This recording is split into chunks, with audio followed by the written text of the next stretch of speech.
હાલમાં DCM company તરફથી જે કન્ટામિનેશનવાળું પાણી નીકળે છે તો તેનું સેમ્પલિંગ આપણે કરી રહ્યા છે અને ત્યારબાદ આપણે એને જીપીસીપીમાં પણ મૂકીશું.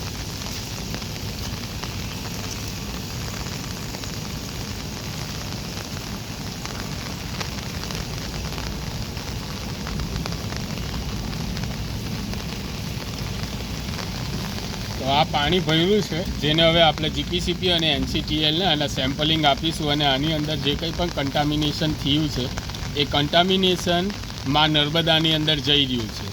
માં નર્મદા એટલે કે આપણા લોકો માટે જીવાદોરી સમાન છે અને એ જીવાદોરી સમાન માં નર્મદાની અંદર જ્યારે આવી કંપનીઓ જીપીસીપીના નિયમોને આડેધડ ધજીયા ઉડાવતી હોય તો તેવા સમયે અમારી જેવા સામાજિક કાર્યકર્તાઓએ બોલવું અને લડવું એ અમારી પણ નૈતિક જવાબદારી છે અને તમારી પણ છે. તો આ પાણીને સેમ્પલિંગ માટે હવે આગળની જે કંઈ પણ કાર્યવાહી છે તે અમે લોકો હાથ ધરીએ છીએ.